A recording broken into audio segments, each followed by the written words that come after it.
Today we're going to be mixing some soil. Now today I decided, this year anyway, to try this Wonder Soil because it has all kinds of good stuff in it, like worm castings and mycorrhizae. So I decided to try this one this year instead of just plain Miracle-Gro potting soil. And then to add to it, I'm using the ProMix. I heard a lot about ProMix from other people, and they said it's really good.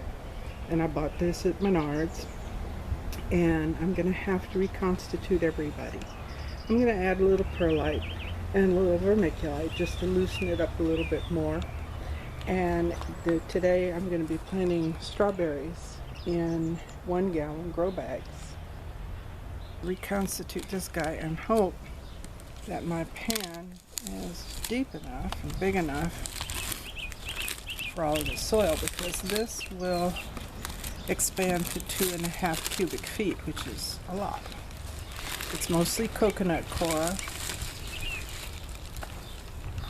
Comes in a 10-pound block. It's kind of weighty, and it will expand to a whole bunch. Yep, now I'm going to put some water on this stuff so we can get it going. It won't take long.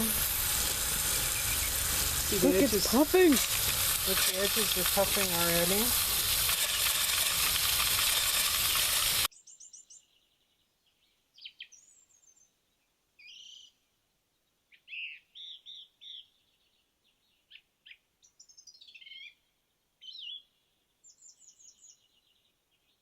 Feel like to stick your fingers in that dirt. Mm-hmm. What's it feel like? It's cold and kind of gritty. It's not satisfying? One thing that you really want to do when you're using this kind of soil that's been amended with microorganisms and the like is try to have a filter on your hose line if you live in the city, because the chlorine and the like, because chlorine's not good for these beneficial organisms. So you really want to have chlorine filtration on here, or use well water or whatever if you can. Yeah, this is almost as much fun as watching grass grow, I know, but watching dirt moisten. Yeah, watching dirt moisten is really, it's exciting. It really is exciting, isn't it? Dirt moisten. It is. So when you're a gardener, this is a neat thing. Then ooh and ah. I'm adding ProMix, and I'm going to be mixing the ProMix into that stuff.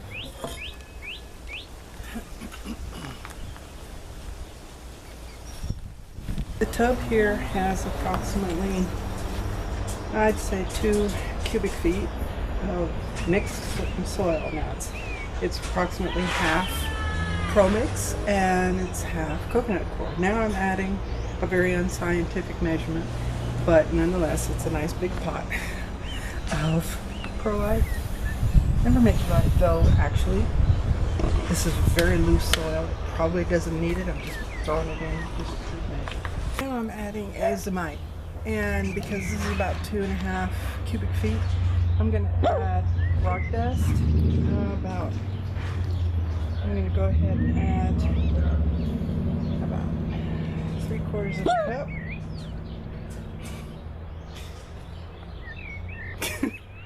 About 3/4 of a cup to each one of these little. Right now we have half a bale of Wonder Soil. We have about a 1/4 bale of ProMix. We have about 1 gallon, like a coffee can size, a little bit more, of vermiculite, the same of perlite, and 3/4 cup of azomite. And now we're going to mix all of this together. This is a 1 gallon root pouch.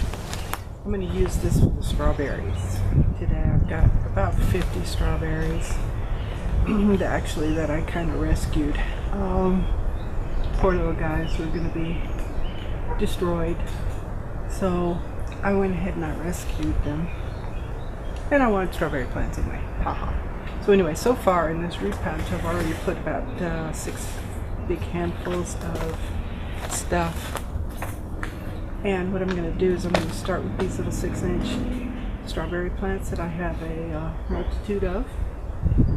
And I'm going to pop them out of their little 6-packs. And each one is going to go into this root pouch. One by one, 5 million of them. Because city soil has all kinds of junk in it, and it also has all kinds of acids and chemicals that really you don't want in your food. I wouldn't want to eat the stuff that comes out of the ground in most places because, like here, for instance, I know for a fact that there's concrete under here. So in between the buildings, there once was a concrete pad, and then they covered it over. So there's junk under here. There's like all kinds of nasty filled dirt with concrete blocks and junk in it, which means it has chemicals. I don't want that in my food, and I know the plants don't want it either. There you go. Once this goes into my water pool system that I have over here that I made yesterday, once it goes into there, it's going to get just the right amount of water, just the right amount of nutrients, and it'll be protected too because I'm going to put netting up around it. But the more important thing is that it uses less water overall than conventional in-ground systems. Conventional in-ground systems just waste a lot of water because all you do is you just throw it all around, and it may not even reach the roots in some places. So what are you doing? You're watering the rocks, you're watering everything around it, you're just wasting water. And in places like California, you don't need to be wasting water for anything. So, okay. Let's get these guys planted.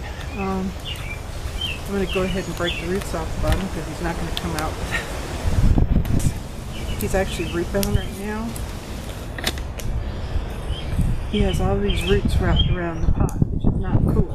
So what we want to do is we want to kind of loosen it up a little bit, break some of these roots apart, and just kind of tease them apart. Don't, tear it all up and everything.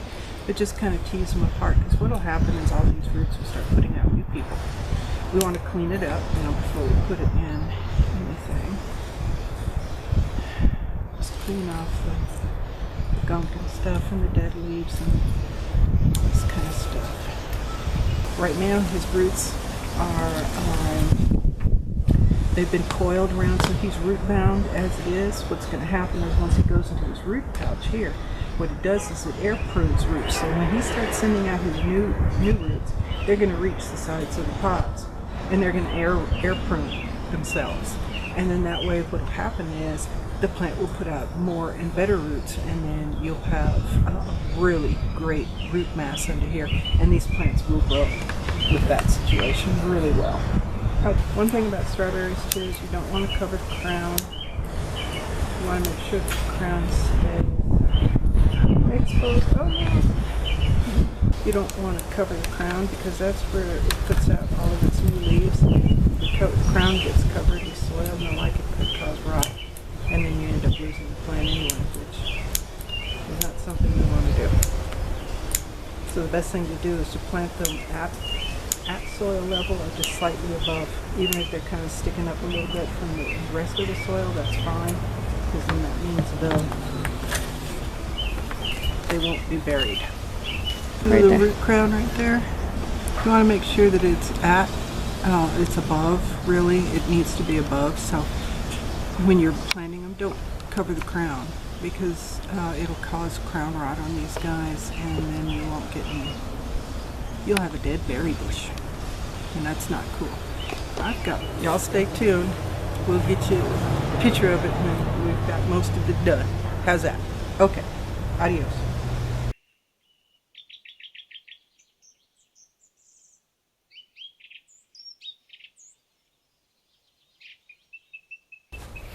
You know the cameraman is completely bonkers, right?